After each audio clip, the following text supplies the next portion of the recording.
Víctor Sosa, poeta, ensayista y psicoterapeuta. Ha recibido premios nacionales e internacionales en crítica de arte y en poesía. Obtuvo el apoyo del FONCA en proyectos y conversiones y residencias artísticas en Canadá, Brasil y Francia. Tiene publicados 15 libros de poesía, ensayo y crítica. Su poesía ha sido reunida en un grueso volumen bajo el nombre de Oroboro. Ha impartido clases en la Universidad Iberoamericana, en el claustro de Sor Juana, en el Centro de Capacitación Cinematográfica y en la UNAM. Ha ejercido el periodismo cultural en diversos periódicos, Reforma, La Jornada Semanal, Milenio, y en las revistas Vueltas, Letras Libres, Universidad de México, entre otras nacionales y extranjeras. Es fundador de Zona 1, un seminario permanente de apreciación poética.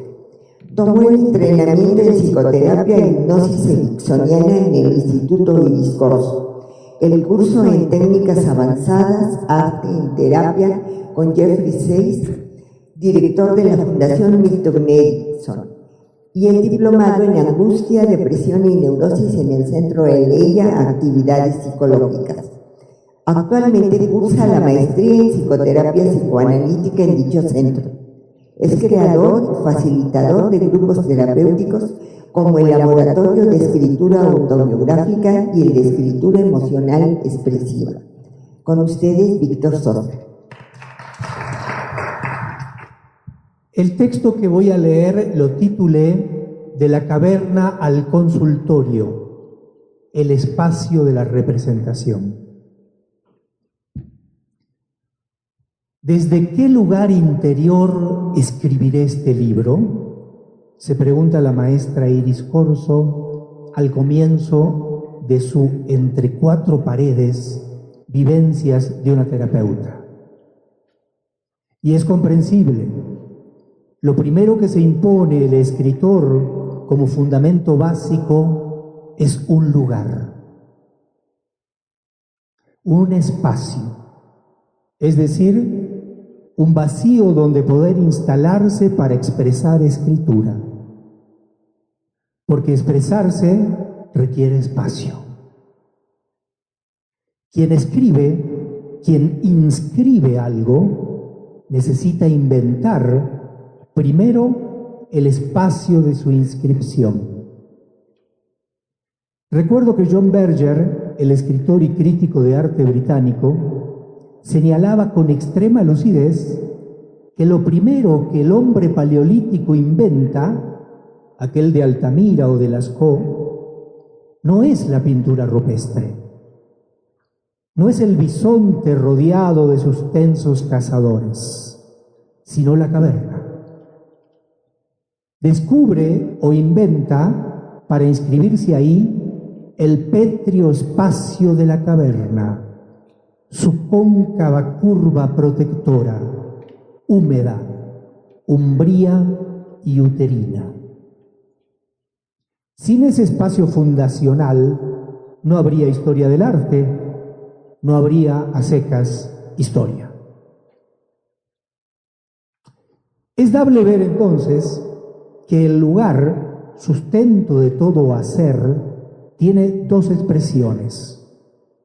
Es un espacio exterior, ajeno al sujeto, y es un lugar que lo envuelve, espacio placentario y caverna protectora.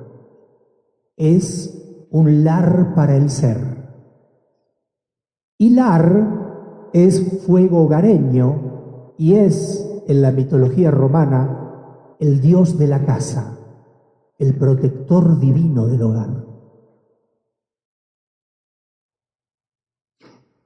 ¿Desde qué lugar interior escribiré? ¿Desde qué hogar? ¿Qué fuego? ¿Qué espacio protector? Esa es la pregunta de Iris Corso y es la pregunta anterior a la invención de la caverna que los primeros hombres, necesitados de un espacio donde inscribirse, se hicieron.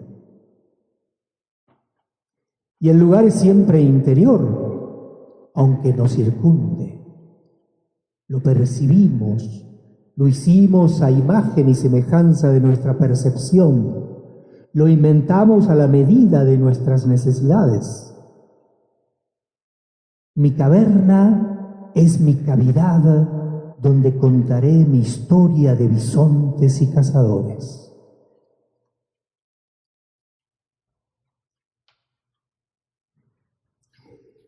Iris cuenta, se rodea de caverna, se inscribe en fuego en ese lugar, inventa sus lares protectores. La curva caverna paleolítica ahora es habitación cuadrangular, sembrada de objetos que se inscriben en el orden de la cultura. La diferencia es de forma. La cavernosa curva se reformó en geometría arquitectónica, en hábitat moderno, en consultorio. Allí Iris se inscribe como sujeto, desde ese espacio que es, sin contradicción, una fuera y una dentro. Pero, ¿qué inventaba el hombre paleolítico con sus figuraciones antropomórficas, además de haber inventado la caverna? Inventaba al otro, el cazador, el bisonte, el rayo, el árbol, el miedo, las enhiestas lanzas fálicas, el gran otro. E inventaba el sentido, que siempre es múltiple y escurridizo, creado, figurado por necesidad. El otro es el sentido que el sujeto tiene. Bisonte y cazador que miran desde la panóptica caverna e insuflan sentido a quien los inscribe. El lugar siempre pertenece al otro, del bisonte que se mira morir en los ojos de su creador, al paciente que se oye sufrir en los ojos o en la escucha de su terapeuta.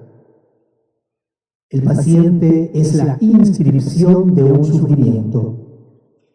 Su voz es la condensación de ese dolor psíquico que toma cuerpo.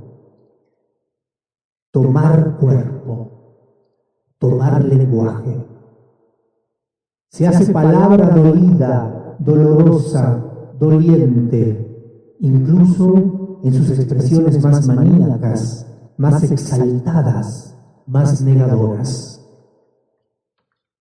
Negación, resistencia que, como explica Iris Corzo en este libro, es expresión primera de algo que no se reconoce.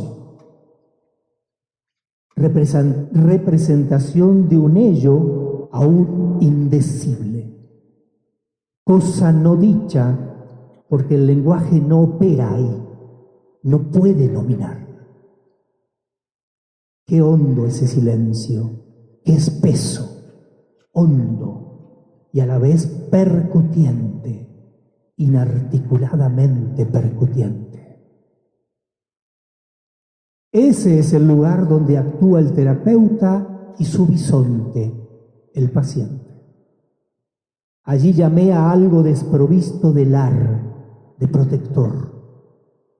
Allí, entre cuatro paredes, tiene lugar una batalla sin nombre donde el lenguaje se juega en su incapacidad y en su trascendencia, simultáneamente y sin contradicción ninguna. ¿Es capaz el lenguaje de trascenderse a sí mismo y tocar el diapasón del dolor sin subterfugios? Iris Corzo sabe que sí. Como terapeuta, como paciente, como mujer y ahora como autora, Iris ha elegido la difícil búsqueda del sentido, de la palabra, con todas sus ambivalencias y dificultades, como camino de sanación. La palabra como lar, deidad y vital fuego, representación e inscripción de lo indecible. Por esa misma condición inacible, insuficiente, por esa condición de falta que subyace en la palabra y que deja la nostalgia de un sabor nunca probado, es que Iris Corzo derrapa de la historia clínica convencional, propia de su formación como psicóloga, a la poesía, a un nuevo territorio conquistado en dichosas lecturas y atento aprendizaje. Donde el historial clínico se detiene, la poesía se precipita.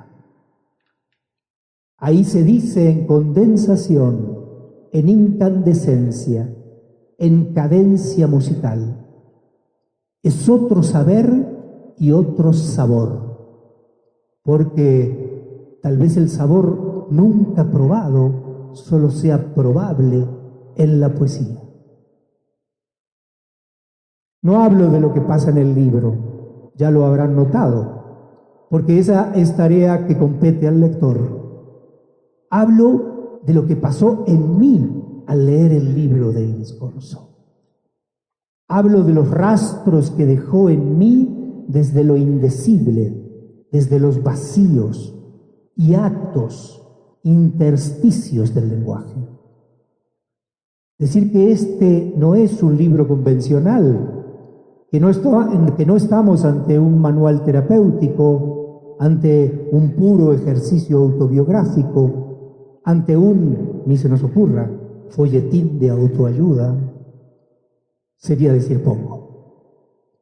Estamos ante un escrito que, como se dijo en el título, es vivencial, experiencial, es sabio por humilde y sincero, pero cuidado, está además escrito con elegancia, economía y una difícil sencillez ante las problemáticas más complejas del alma. Dije alma, palabra poco pertinente en el terreno de la psicoterapia, que con más pertinencia utilizaría el término mente. Sin embargo, la autora dice que el ejercicio de la psicoterapia debe ser entendido desde el espacio de lo espiritual. Es relevante subrayarlo. Espíritu es, en latín, soplo, hálito, algo inmaterial, un don que Dios le dio a las criaturas. Ese don, ese lar, ese fuego que persiste, insiste en todo sujeto humano y que, contrapuesto al instinto animal, es lo que nos hace singulares. En tal sentido, y jugando un poco con la definición freudiana, diría que la psicoterapia es la cura por la palabra con alma. Leer este libro de Iris Corzo es confirmar que la palabra, incluso en sus vacíos abismales, tiene alma, y que el sufrimiento, incluso en sus abismos indecibles, también tiene cura. Sin espíritu, sin hálito, ese que el primer hombre inscribió en la caverna, sin ese soplo percutiente, no habría terapia posible, porque no habría otro, ni bisonte, ni ser. Muchas gracias. Inscribió en la caverna, porque no habría otro, ni bisonte. Muchas gracias. Inscribió en la caverna, porque no habría otro, ni bisonte.